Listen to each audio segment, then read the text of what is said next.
Hello, planet Earth. How's it going, my friends? How's it going, my friends? So we've got Brent Donnelly here. He's back. Well, there we go. He's off tour from wrestling. And we've got a new friend, Matt, down below here. How's it going, Matt? Pretty good. How are you? Awesome, my friend. Chris Machete here, your favorite comic book artist / cult leader. Wink, wink. Yeah, we got a rad show going on tonight. I got a co-pilot right here. That's from it's from Toy Story, right? But so it's that was Reeves. Keanu Reeves' character. But you know what sucks though is because when I was young, I'm Gen X or I'm old, we had an Evel Knievel version. And that thing was nuts, man. I don't know if you guys have ever seen any of the Evel Knievel toys that you went, wow, you wound it up. Yeah, I thought that's what that was. Yeah, no, it's a Toy Story kind of thing. Oh, there he is there.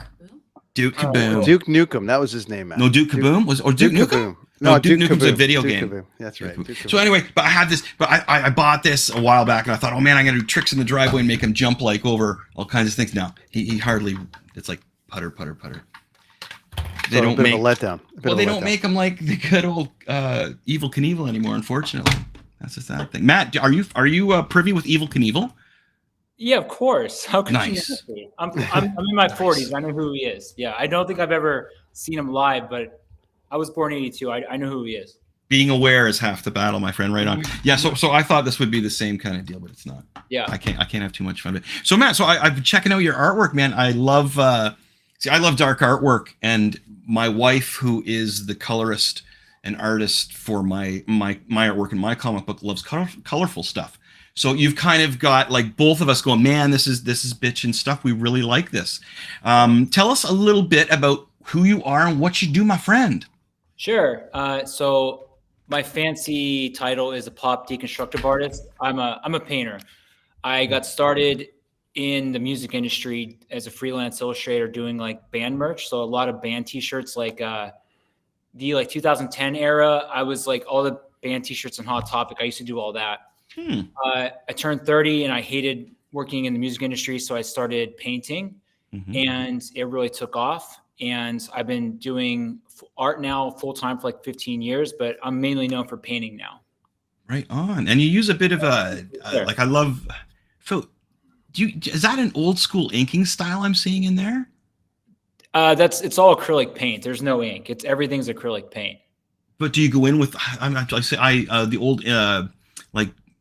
I use an old style for inking over top of the pencils in the comics I use. Like a liner?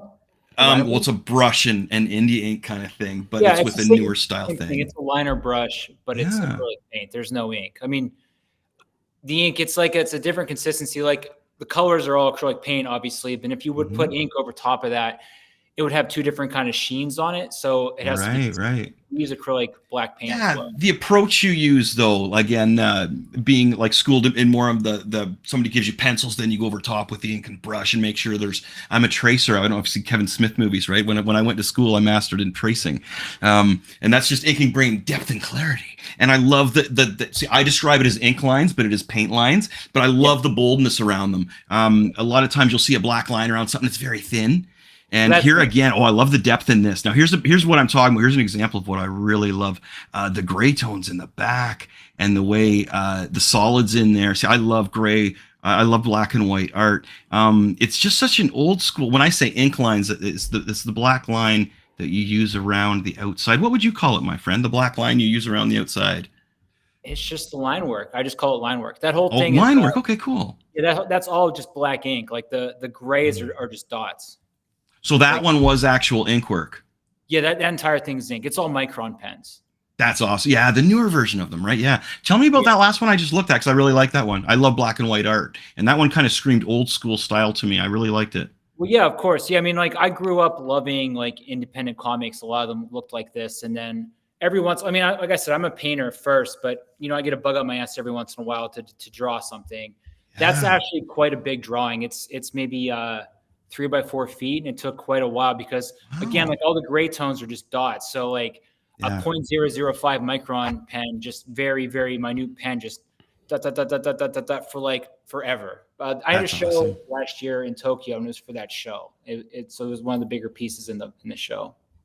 That one really caught my eye, my friend. I really like that one. Now, what got you into doing this? Like, what grabbed you when you were young? Like, was it rock and roll first? To me, it was Kiss. And Kiss and Spider-Man kind of were like fighting it out for my soul, right? It's crazy thing. I mean, I realized where I'm at on this podcast. It was comic books, honestly. I was really into comic books when I was a kid. I thought I was going to be a comic book illustrator. What happened was when I was like maybe 16 or 15, I found Wizard Comics. And every once in a while, Wizard the magazine. No, I have them right here. Yeah, right on. They would talk about independent comic books. And I found this comic called Scud the Disposable Assassin by this guy, Rob Schrab.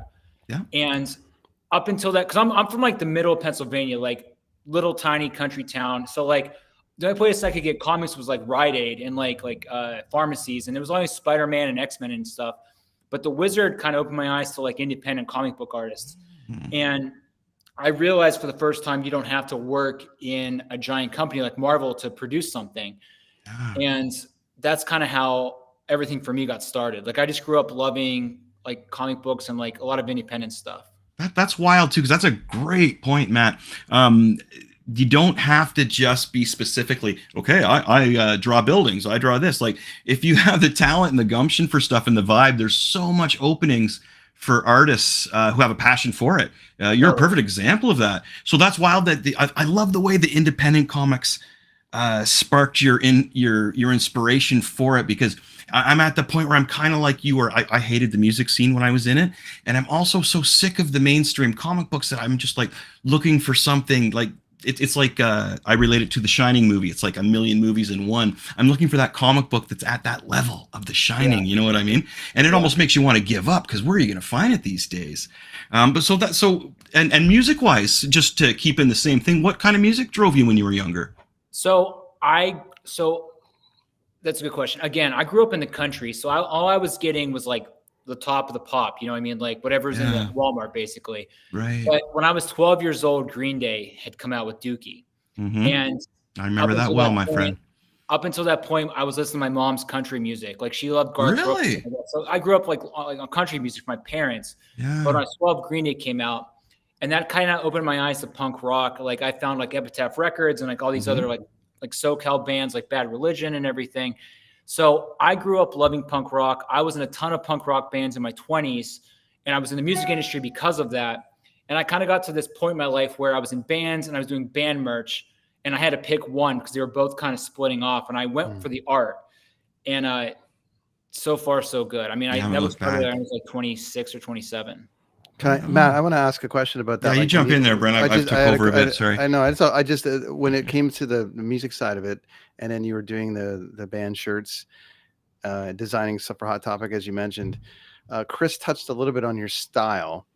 So I'm always amazed by you guys' ability to do anything like this. It's incredible to me. But you design out the band shirts, but then you decide to go down this road and do your own pieces. So bands are very specific as to what their needs are potentially, or they want to keep their logo, they want to keep certain things in place, the branding. But then in this particular case, let me dumb it down for people like myself that are still trying to learn about your space. But your style then coming out of t-shirts and stuff, what is this style that you have then? Like how did you decide to do the Simpsons characters? How did you decide to do like the Disney characters and stuff, and kind of make that your realm?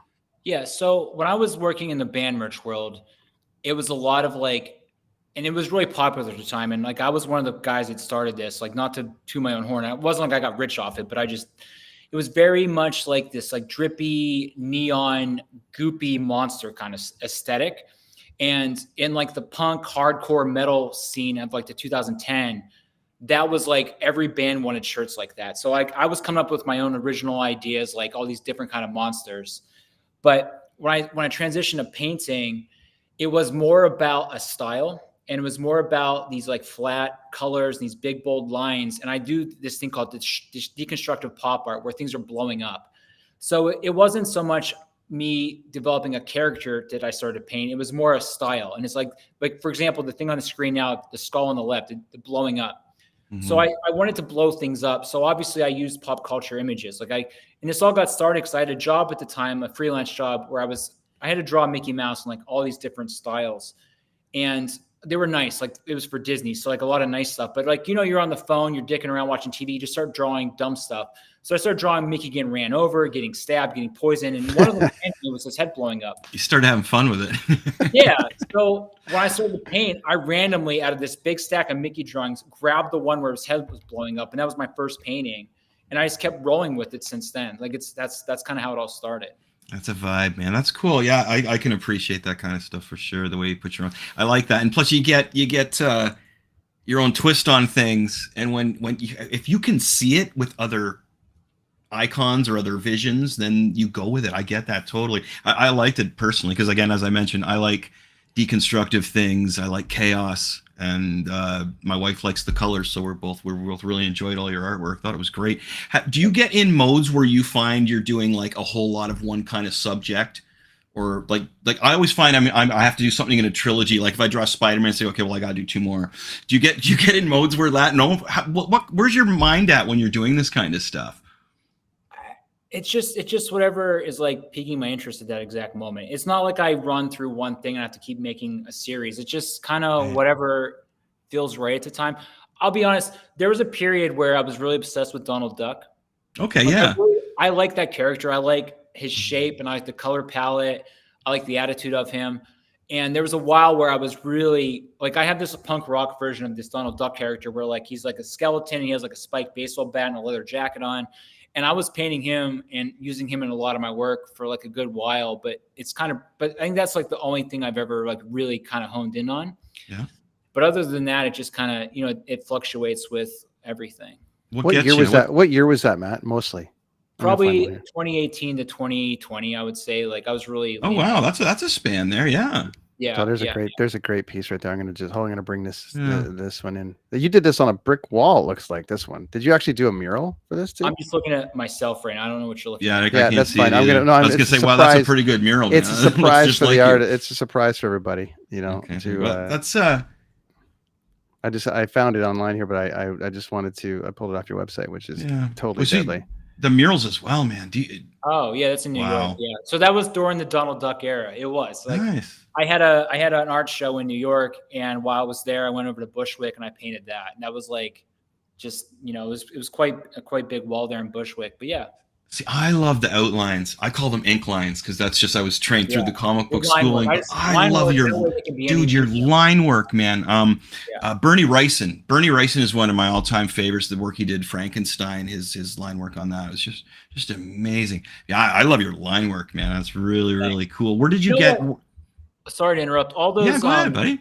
Those old comics, those Tales from the Crypt comics, like all those old. Yes. Like, I don't know who did those, but like there was a point in time before I started painting where I was going down that path of like, I want to ink like these guys, like that, like 1960s, like super tight, super intricate black line work was so good. You did it. I'm getting that. See, that's what I'm getting totally from that. Right. And I don't see much of that these days. Like you get a bit of it. You don't get the thin to thick kind of stuff that you're doing in there. I really like it. Yeah. I find it's a lost art kind of these days of doing that kind of intricate line work. Anymore. They don't. Yeah, right. Yeah, it's hard at first. It's really hard. To get those smooth, consistent lines, but patience, discipline, right, my friend, discipline. Yeah, it is seriously that because when I went to school for it, that was the thing was like, okay, yeah, you can draw, but do you have discipline? It was almost like a cooking school. Like we were watching that whole Chef Ramsay thing lately and how he's like, God damn it, this and that. And I'm thinking, wow, that was kind of like when I went to school. It's like, you didn't finish it? Well, then you fail. It's like, holy shit. Well, I finished it. And I only got a C. What the hell's the difference? You know what I mean? But yeah. Discipline, but that's cool. But yeah, you need patience with that kind of stuff. Have you had any music art collaborations that you remember that were really cool that you did, or do you separate the two? Because I kind of separate. I mean, yeah, when I was obviously, like I said earlier, the band shirts and stuff, right? But on your own, like your own creativity kind of thing. Have you ever been like, man, I'm going to grab this music thing and this art thing on my own? Yeah, I've done a couple things. Actually, I think this is a safe space here. 2 years ago, I did a big project with Travis Barker from Blink-182. Oh man. We did all this artwork, and the thing was that it was going to be, he recorded these like 4 punk rock songs where he sang on them, and it was paired with this artwork, and it was going to come together, and the project fell flat and never saw light of day. Right. So this was like 2 years ago. Oh. Just so happens last week Blink-182 released a new album, and one of the songs is on that album. I'm like, son of a bitch. Really? I've worked with other artists in the past too, like J Balvin. He's a big like pop star. Every once in a while, I don't like to work with people too much anymore because I did that in the music world for so long. I just kind of like to do my own thing now. But I've done I dive in every once in a while and do something. So to that point, then that's a cool story right there. Then, Matt, you have the podcast. Lonnie, run through it. We'll just show the page for a second. You have the podcast, which you actually have to partner with somebody, but you're dealing with. It's Clean Break. It's dealing with art and business. Do you want to dive into sort of what you're trying to accomplish and cover with this? Because when we met and we talked about it, it was an amazing description of what you're doing here with Clean Break, which is shining light on the space. The best way to explain it is that, I always wanted to be a successful artist. Like, I think we're all artists, but like, let's face it, we want to pay our bills. We want to survive off our art, and it's really hard. And it's not like going to school to be a doctor or go to school to be a mechanic. Like, there's no set guidelines, right? Everyone's story is different. When I moved to California, it was really hard, but I started meeting other artists and started talking to them and figuring out what they were doing. And there were parallels. What Clean Break is about is that every episode, I invite like a really well-known, successful artist that is supporting themselves off their art. And I say, okay, how did you do it? What were your problems in the beginning? Well, how were you making money? And I just share these stories every week with different artists. So like when it's for artists getting started that either, want to make money off their first piece or make more money. I always hated in the art world, there's so many gatekeepers and there's so many walls and there's so many secrets. And I'm not that kind of person. I hate that stuff. So Clean Break is my attempt to kind of share, how I became successful, how my friends, how other people have done it so that everybody can make money and support themselves off their art. 'Cause it's hard. Yeah. Oh, that's really cool. It seems very supportive community. I mean, Chris has been, I've been just following along since I met you, Matt, but also I've been with Chris for 25 years and following his journey of trying to get it out there. And just, it's an extremely supportive community I see, but also extremely competitive. Yeah. Like, oh my God. And so, you guys have to work through trying to stand out and make a living at it. I have kudos to you both. Like I've got no talent. Yourself, I can't do that. Well, it's funny because Matt, you can probably vouch for when you go out and you're socializing, you talk. What do you do? And you talk about it, and you talk about it, and you talk about it, and you say, "Oh, I think you mentioned that." Well, I'm going to mention it again because I'm me, and I'm pimping myself, man, and that's how you do it, right? And like, I just think we live in a world where no matter, even like I'm doing pretty good for myself now. I've been doing it for a very long time, but like, if I meet a stranger and they ask what I do and I tell them I'm an artist, like I still have like this cringe factor where like they probably think I'm some bum on the street, like that doesn't, have any money. Like the world still looks at artists that way. Yeah. And it's because a lot of artists don't make money, So I want to change that. And I want to help everybody make money off their work and like teach them what I've learned. Like I'm not anything special. I'm from like a cornfield in Pennsylvania, but so that's why I interview all these different artists and ask them what they did so that people can hear it. And like, because I've done it. Every time I talk to somebody, I apply a little bit of what I learned to what I'm doing. That's cool. I mean, I have a program I just started here that I think I've have the city behind me on. It's Chris Machete's School for Gifted Youngsters. And I'm trying to help kids who don't really fit in the school system and love to tell fantastic stories, but need that outlet. I find when I get these groups together, there'll be high school students, there'll be college kids, and the ones that have the best stories are these younglings who are just around 10, 11 years old. And and even the high school and the kids are going, well, then what happens? And the kid's like, well, then this knife comes out, but it comes in on an angle like this. And the kids that are into it see it differently, right? So, and I'm just the same way, buddy. I'm doing it here. And I want to do but that's the School for Gifted Youngsters. But I want to help these kids that are like, man, school sucks. Like, this is not, they actually removed the art program from our school system here, and they replaced it with creative writing. Creative writing is great, but you should still have art, which pardon me? Where are you? Oh, I'm in Kingston, Ontario, Canada. Okay. Yeah. My school got rid of the art program too. It's insane. Yeah. So I want to do the same thing that you're doing, my friend. And one of the companies that have approached me, the programs, is high school kids that are getting ready to go into college, but their families can't afford it. They're from a little, it doesn't seem like that kid could get there.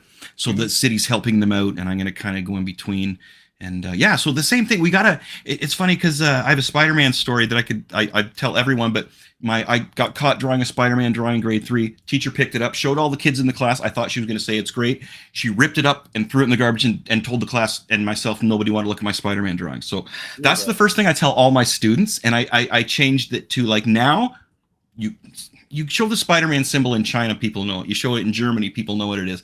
It's a different world. My younglings, I call them, the kids, and you can do this. You can draw, you can create. Yeah, totally. And I love that you're doing the same thing, man. Cheers to you. Cheers to you.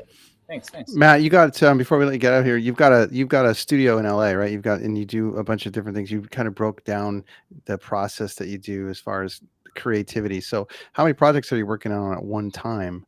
And then sort of like getting it, what's your main focus? That's a great question. I like that. At one time. Thanks. So I have 3 businesses. There's me, the business, which is the paintings. Then I have the podcast, and then we have a merchandise company. But right now we're working on a series of 104 paintings. They're all 8 by 8 inches, but they all connect. They all tell one big story. And they all go together. And we're doing a bunch of commissions too. So it's a lot. And then the merchandise company is, just like we just released a Sofubi toy last week or maybe 2 weeks ago. And it's like t-shirts and like pillows, but we released a Sofubi, and then there's the podcast. So I'm happy that like there's a couple people here that help me out with all this different stuff. We can juggle it all, but that's really the focus is like the artwork, the podcast, and then the merchandising. Nice. That's amazing, man. Triple threat. Yeah, exactly. Dun, dun, dun. That's the trilogy. There it is. There's your trilogy right there, my friend. Yeah, that is my there's your trilogy. I've had the same thing. It's like I have to work on my comic book, my teaching, and my podcast. I have the 3 that I have to have going at all times. Yeah. And sometimes I'll go. We all have a hamster. Right? We all have a hamster. Yeah. Sorry, Matt. What were you going to say, buddy?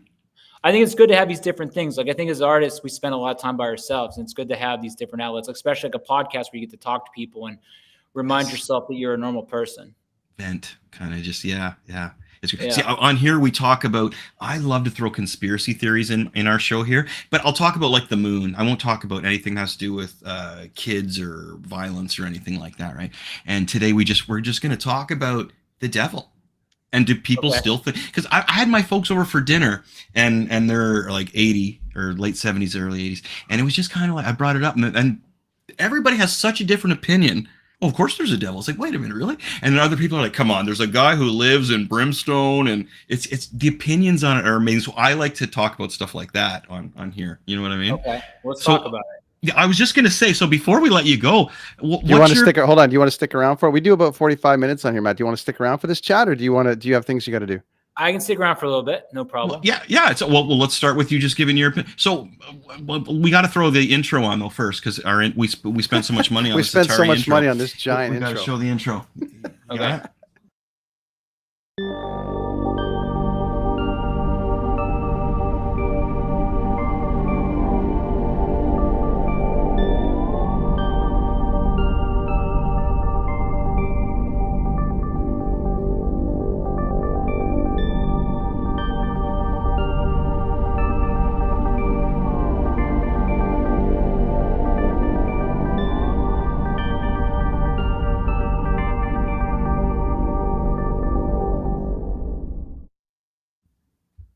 Those little dudes are awesome at the end. All right. There he is. Big budgets in Canada, Matt. There he is. Satan, the devil. So what we're talking about tonight on our conspiracy theories is the cult of Machete is Satan, the devil. When I was younger, I'm a Gen X kid. I was a heavy metal guy. As you can see, Kiss all around me here. I got the combo going on. I didn't realize I had that, but I was really into Slayer and stuff too, man. I did a seance I could tell you a story about that really messed up a couple friends and myself. When I was younger, it seemed like a real thing. And then you get older and you're like, hey, wow, that's not really. I saw there's a documentary on the couple that did The Conjuring, like the real couple that were part of The Conjuring. What were their names, Lonnie? Do you remember their names?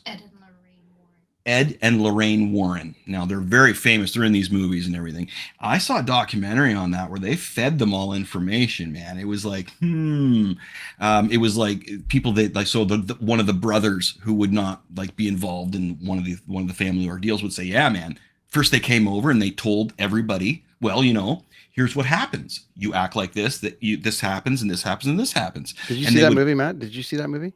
No. The Conjuring. Okay, well, anyway, they're very they're in like all these movies, right? This couple, because it's a real couple, and they made millions of dollars off of this, going to houses and saying that, you know, wow, they even went to the Amityville Horror. They were part of that, okay, way back in the day, and they would go there, and you never heard the people that were part of these stories that disagreed with them.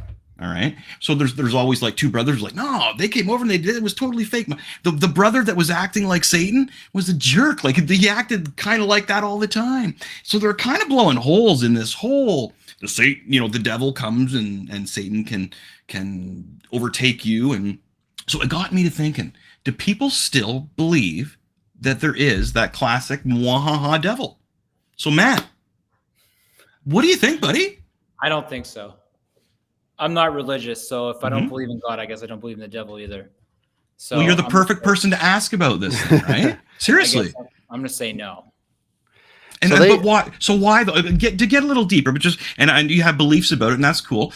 See, I don't believe in ghosts. There's a lot. Like I could talk to you about a lot of things I don't believe in. I believe in ghosts. See, so that's funny because I believe in the shine. I believe they leave a shine, but I don't believe there's any way that they could leave their. Like I don't believe that my soul is going to stay here. I believe that when I'm done, I'm going on to something else, and I'm going to force it. But I'm just, you know, the movie The Shining. I believe that if something really impactful happens to you, just so you know where I'm coming from, like say, if maybe back in a house where something really bad happened to me, I may leave a shine there. Yeah. But I'm not staying here. That's just my opinion. Maybe it's just energy that gets left behind. It doesn't have to be right. Well, yeah, a shine. No, exactly. Yeah. I 100% believe in ghosts. I have 2 ghost stories. One I don't remember because I was a baby, but I definitely, a couple years ago, I had a experience. Are we talking about this? But bring it. Yeah, of course. Yes, do it. Yes. All right. So first things first, when I was a baby, like before I could even remember this, apparently we lived in a haunted house, or like a house with a ghost. And my mom would tell me how I would walk around the house with my hand up in the air, like someone was holding my hand. I would look at somebody and be talking to them, but there was nobody there. All the classic ghost stuff. My mom said, I don't remember any of that. How old were you? A baby. Like I don't remember that. I don't remember any of this. I was like a toddler. So that's one thing. Oh, okay. Secondly, about 5 years ago, I was in somewhere outside of Orlando, Florida, Melbourne, Florida. I was at this mural festival, painting a mural. And there was a mural festival. So a couple of us were at this place that after hours, it was a wine bar, and the wine bar was attached to this bigger building. And because this is the South, at some point in history, they would hang Black people outside. Horrible, obviously.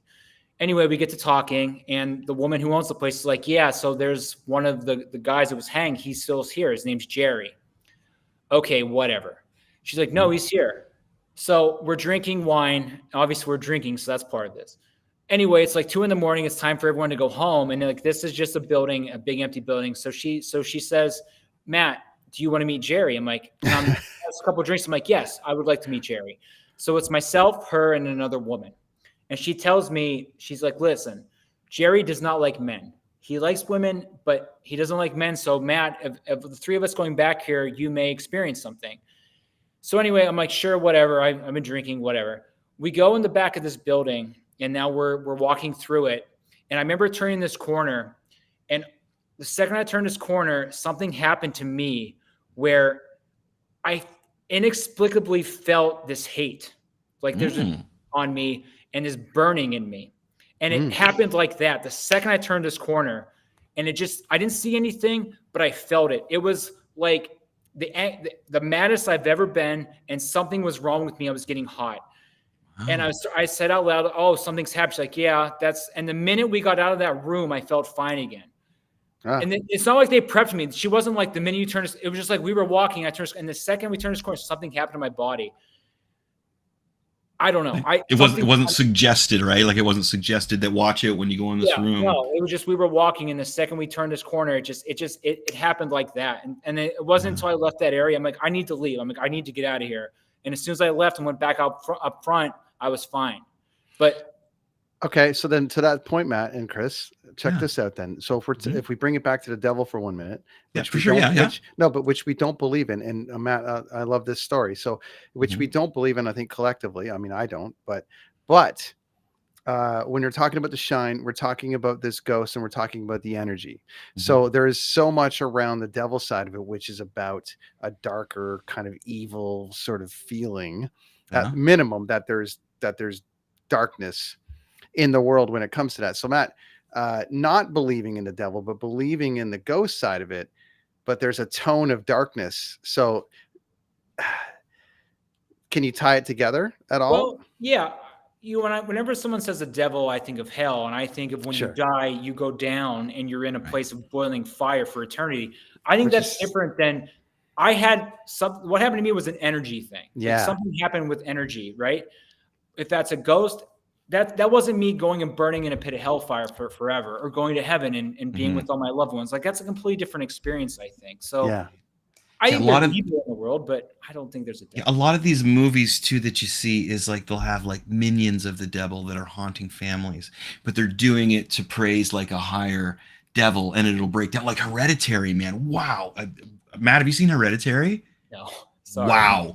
Wow, like it's probably the best horror movie done since The Shining, man. It is so, and Ari Aster he did Midsommar as well, and he's a huge Stanley Kubrick fan. Pardon me? That's a good movie. Yeah, so he did this one, and the thing is, Matt, that it's kind of like the same but a contradiction. It's all dark instead of all bright, and it's a family, and it's a great movie.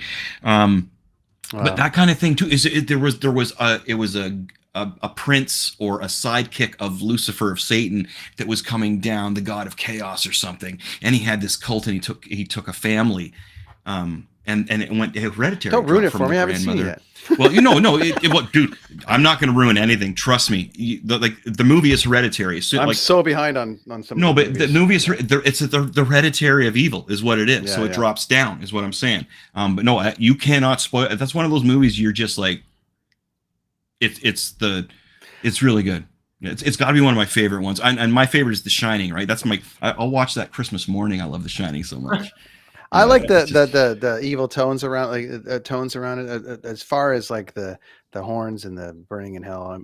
Again, I'm like, there. I mean, what a fucking fairy tale. The other way and that way, it's just, Well, it's a good way to scare people, it's though, a right? good way to Again, scare it's- people. Again, talking to like my dad tonight, who's from a different generation, and I'm like trying to tell him. Well, we were discussing about just like how can you just to get just slightly religious here, because it's just like if you're because we were talking about Satan, it's like okay, so if you're gonna read the Bible and live by the Bible, like the difference in here in the mwahaha thing, you can't pick and choose what you follow. If you either got to live or die by it. It was my point, because that's just my opinion, right? It's like you either read the whole Spider-Man comic book and you like it, or you don't like the way Mary Jane got killed and you stay away from that book. But I got distracted there. So what was I saying? Yeah, just the fact that I saw something pop up on my screen. No, yeah, I we got just- totally distracted. it's all good. It's okay. We just Can't pick and choose. If you're going to follow the Right. Bible, So you either follow it or you don't, right? So but then again, it's funny because the religious folks will say there's no black and white, but yet there's gray. Or it is black and white. There's no gray. But throughout the Bible, it's like if your wife cheats on a male or the male cheats on the wife, you should kill the wife in the Absolutely, streets. And I did a podcast on this on certain spots of the Bible, not to get all religiously delicious, but this was another one. It was like, does anybody still believe in the Bible? And I was pulling out lines from the Bible that were just redonkulous. So in the same vein, I'm kind of like, so does anybody still believe in the devil? Do you really think you go to a place of flames? Yeah. So Matt says no. Brent, what do you say? No. Nobody. So we have three folks here who are insane mind, who say that I don't think you have to worry about going to visit. Well, I live in Lucifer or Satan. I'm like, we'll dive into more of that in a second. But Matt, we'll let you go. You've got to go to. Okay, do sorry, some that's stuff, what came up, Matt. We got to give us all your info and everything you got, my friend.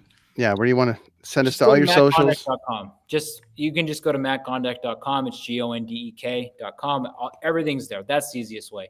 The podcast is called Clean Break. It's on Spotify, Apple Play. It's on everything. It's on YouTube. There it is. That's the two. Just go do those things. Thanks for having me, guys. Oh, dude, well, we should have you back again so we can talk about that. It's fun I love having folks on the show that we say speak guitar, and that just means that we can keep talking to about whatever Brett and I like to throw on the side. We've had other guests on where we kind of sidebar stuff like, well, by the way, we're also talking about the dark side of the moon, and the guest's like, oh my god, can I stay for that? So it's really cool that you were into that, man. We appreciate that. You know what I mean? Man. And as I said, my wife and I are both big fans of your artwork, man. Love your line work, my friend. Keep it up. I see you keeping the classics alive. That's what I'm seeing. Doing my best. I really enjoy it. Appreciate it, man. Thank you. Thanks, buddy. Yeah. See you guys. Have a good night. We'll talk soon, man. Cheers, Thanks, my friend. Thanks, Matt. All right. Big thanks, Matt. Okay, thanks, buddy. Yeah, thanks, Awesome. dude. So we got to pimp some stuff here real quick. Yeah. That's where we start rolling quick, right? Yep. You got to. We have a pre-order. Oh, wait, first of all, sorry. I am going to be at here in Kingston. I'm going to be at the Classic Grand Theater, Brent. Like, oh my gosh, that's a nice gig. So I am going to be the guest speaker for Frankenstein, a living comic book. And there you go. If you want to get tickets for it, right there. You just got to scan that. Scan that code with your phone. Pre-show Like with Chris talking about comics. Just scan this right there. Yeah, so there you go. And leave that up there, Lonnie. I'm going to scan it right now. Look at this. Oops. Are you really? Put it back up. Put it back up there. Let's scan it right now. Look at that. I'm scanning it now, and it's going to bring me up an opportunity. Look at that. And it tells us someone, there it is. Yay. And it says someone scanned the QR code. Very cool. So if you are in Kingston, you want to come check me out if you're visiting, that is next weekend. That's on Sunday, the 28th, Lonnie? 29th. We're going to a party on the 28th. And we are, so we are going to pre-order. So Skeletron number 4 is available on November 1st. And we are taking pre-orders for that. Now, the cool thing about the pre-orders is I'm going to do a set of cards, and I'm going to wait until we're done. Basically, I'll probably do about 5 or so or whatever, because we've already got 5 pre-orders in today, just when I first put that out. And I'm going to do a set of limited edition cards, and they will be the lot will be as big as I can put together before November 1st, and whoever buys the comic book, I'll do it per comic book. So if you buy the comic book, your free gift will be this custom card, one of a kind, and it'll be numbered. And after this, we are going to be on a podcast called Do Did Will, I believe, at some point next week. It's going to be on the 2nd of hold on. I'll tell you when it's going to be. That's okay. I know a guy. But also, Ray, I'm going to be on Ray's podcast there, and on Ray's magazine, which is called, what's Ray's magazine called there? You're putting Toronto Independent Businessman or something like that? No. It's you put me on the spot. I'm trying to think of what sorry. I'm trying to think of what Ray's thing. I'll find it. I'll find it. So I'm going to be on that magazine, and then after that, November I'm going to be on. November 1st, you're going to be Do Did Will. Do Did Will. Okay, that's great. November 1st, that's the day the comics coming out. That's pretty special. How convenient. That is very convenient. I like that. And then I'm also going to be a guest on the morning show here in Kingston with my new friend. I knew his name, Bill Willishka. Thanks, Lonnie. On Global Television. So we're going to be on Global they're pre-taping it on the 10th because he wants to put a nice little package together for the show. Bill's going to produce it. So how do you like that, Brent? Yeah. Well, I like it a lot because Bill's rad. Bill Willish is in there. So he said he's going to do a nice little segment on it. So I'm stoked about that. So that's what we have coming up. And this t-shirt is selling very, very well.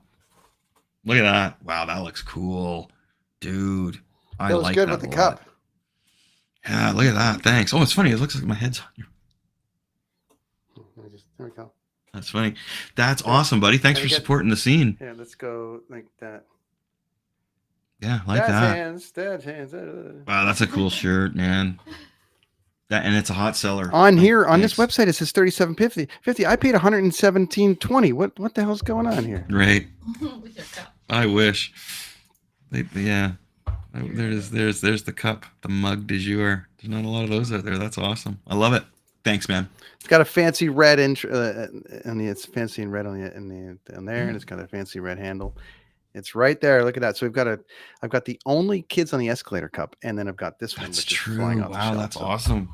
That's awesome. We just pimp that shit. You know what I'm saying? That shirt. Yeah. Okay, that was an awesome show. That was nice for Matt to show up. Oh yeah, man. The guy's got a lot of fun stuff going on. He's got a great studio that he has in LA. It's just really cool what he's doing there, and some of that artwork is pretty deadly. Super. He's an interesting dude. When I met him, he was telling me all about kind of what he's up to, and a massive social following. So he's doing. That's great. Good for him. Doing, No, he's a really rad dude. well, So. He deserves it, my friend. Next week we have another comic book artist on. You know how I like to do things in threes. Well, here's part 2. We've got David Day, classic Marvel Comics artist. I mean, his whole family has worked in Marvel Comics, and I've got a whack of his Spider-Man books downstairs too, which is really cool. So what he's gonna do, Brent, is he's gonna come into my house earlier on in the day, and I'm gonna pre-tape that up, and then we're gonna show that. So I'll break out the beers with David Day, and we're gonna talk some stuff here in my living room, which is always fun, right? Well, that's a good episode. I leave shortly, so I will be next Monday is the 30th, the night before Halloween. So that's a good one. It is, yeah. So and he's got some Halloween cards that he's pimping too, and then after that, we got to do threes. So I'll do another comic book thing. I don't know what we'll do. We'll do something. Maybe comic book movies. I saw the fellas last night. So wait. So yeah. So just so the viewers know, Brent and I, when we started out in a band called Mr. Machete, we stumbled across a band that opened for us called Happy Go Lucky, and we took them under our wing and we hung out with them, and they're such rad kids. Yes, kids. They later became Protest the Hero, and did they ever? They're awesome. They're amazing. There's not a lot of the original. There's only 2 original members left. But Brent, you went and saw them last night, man. Yeah, I saw them in Vancouver last night, man. It was really great, and they it was just an awesome night just to see them. It's like the guys are all there. It is nice. They're very gracious too, right? They're like, just so good. When they were in Kingston, it was the same thing. It was so funny because it was sold out. So I mean, it was tough to get around. I had gone ahead of time and saw Tim for a minute, but I didn't see Rhodey. No, he hides until he can come out. Yeah, well, actually, I think he does karaoke. So he was like doing karaoke to get those vocals. Good for him. Up. But I he was the opposite of hides. I saw Tim and we had a good chat, and then I think there was like, oh hey, Brent's gonna be here or whatever. So I was in the building, but I was kind of watching the beginning of the show from the back, and I think Rhodey thought he saw me, so he kind of was like, hey Brent, but he didn't really say. But I think the guy ignored him, so Rhodey was probably like, what an asshole. But I was actually side stage. Watching it, and he's in the middle of doing a song, and he's rocking out, and he turns over like this, and he's like, what the fuck? And then he comes running over, and then it was great, and it was just this thing, and it was like it was really funny because he was dressed up like an astronaut with like looked like Kiss makeup almost, not quite, but and then I kind of walked out to merch and kind of walked from that angle, and woo, man, it was great. He kind of just stopped what he was saying, and he was like, hey, there's Brent. He taught me how to rock. Brent, did he say that? In a band called Mr. Machete. Mr. Machete took us all over Ontario, and we're Protest the Hero, and we owe so much to them. It was a really great shout out. But then you also have that, 800 people in the room do this. Yeah. And you're like, hi. He did the same to me, buddy. He was talking, and he's like, holy fuck. There's Chris Machete. Yeah. There's Chris Machete. He taught me how to rock. And when I was same thing, everybody looked over at me when I was leaving. Some people who worked the show, because I was part of the scene, they're like, wow, they really like you, huh? I was like, yeah. It's quite something, because it's like just give me a second. I do have a really great video. I'm just gonna see if I can find it here for a sec. Well, their music's really good, man. Like, they're very talented individuals. Did you see the kid that replaced Luke and how he just looks like a mini Luke? Yeah, I actually met him on the butt, like their bus that they had, and we had a little we shot the shit for a minute. And cool. Wow, that's really cool. I mean, and I just got an update on them and what they're doing with everybody, and just the tour that they got going on, and I'm just really happy and proud of those guys. Yeah. Like, I mean, they became one of the biggest metal bands this country's ever produced. And you're proud to say that we knew, like, there's a lot of bands like, that we came up with that, like 13, 14 years old. But they sound so good now, right? Like, it's not, again, there's only 2 of the same guys in there, but anxiety is a killer.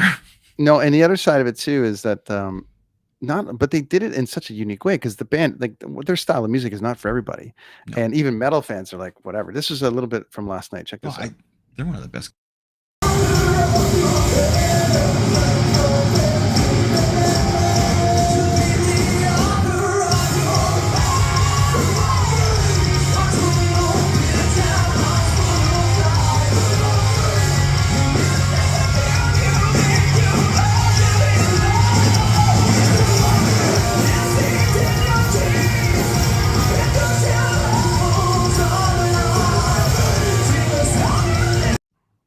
That's awesome, but we're gonna get flagged now. You know that, right? Yeah, they will. We're gonna get flagged. Anyway, that looked really rad. Super rad. Yeah, no. When I saw them too, it was the same thing. He was still doing the motorbike thing when he goes up to the. Yeah, rad dudes, man. Then I hung out with Rody after, and did my whole talk way too much. And the other side too is that they keep the. I mean, Rody used to walk around with a guitar pick that you gave him around his neck. yes. I just think it's cool because some guys could take like that kind of moment and kind of go, "Hey, Machete never made it. Like whatever. Like why are they here hanging out?" Because some people will be like, "Hey, we gave you your start," but they've always been there like our little brothers. And Tim's been on the show. And do you remember when we did that compilation with them when they were Happy Go Lucky? Well, he handshaked me those songs. Like he said, "You do what you want with them." Like he handshaked me. So I have the ownership. Yeah. Of the first 2-3 songs of Protest the Hero. They're the Holy Grail songs that, empires, like vampires. We thought he was saying empires. And then we have the track with all of us playing on the end, Smelly.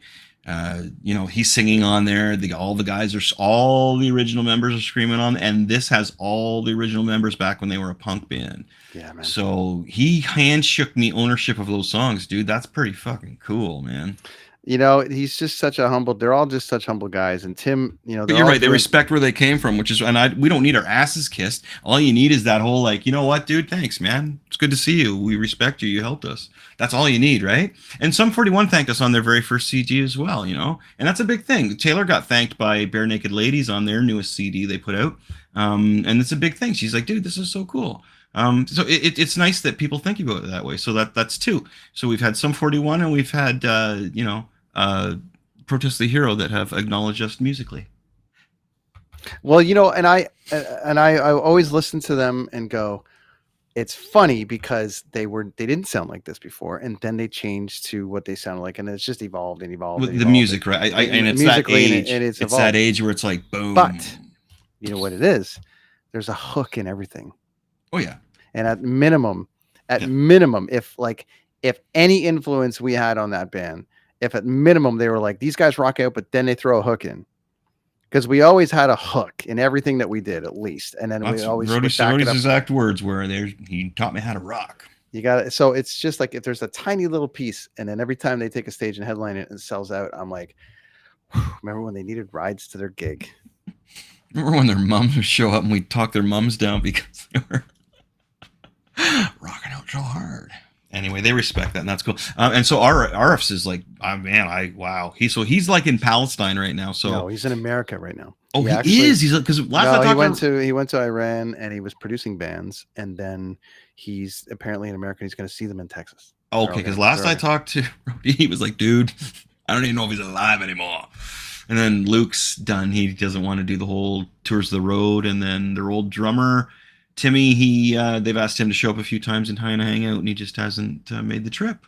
Oh, Mo, yeah, he lives in Hamilton. Or Mo, Timmy. He got married apparently, and Mo, and then packed it in, and yeah. And so it's just people. It takes you in different places, and we touch on it, and I encourage everybody to listen in a couple weeks to my show with Chris that we do on Do Did Will, because we cover a lot.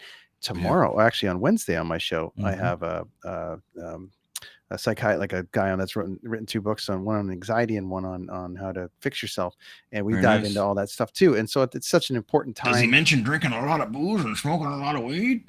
Not per se. However, we do touch on coping, and it depends on where that lands. So it's like some people just get through the day how they got to get through the day. I'm a doctor. I suggest doing lots of cocaine. That's right. Coquina. Cocaine. Self-Help Book by Chris Machete. It's one page. Do cocaine. You can self-publish it pretty fast. That would be quick, man. How to succeed if you were still in the 80s. That'd be pretty rad. Anyway, that was a great episode. So big thanks for Matt to showing up. I really enjoy his artwork, and it's good to talk to somebody from a different time zone than us and such, right? It's great. He's doing great, and check out his website, right? Check out his website, mattgondek.com. Yeah, there you go. And plus check out my website, machetecomics.ca. You'll get lots of life tips about coping, which includes just do cocaine. Yes, just apparently cocaine is the answer. If you would like to send cocaine to me and Brent, we'll meet you at the pool hall. Buy things. Buy lots of things and then send them to us. Peace, love. Look after your inner circle, my friends. Look after your inner circle, especially now with all the battles of people fighting over the religion and their personal views on things. We all have our personal views, but we also all have our friends and family. Keep those in mind, keep them close, and take care of them, because that's all you can really do, my friends. Party on, my friends. Be excellent to each other. Right on. Good times. Good times, rad dudes.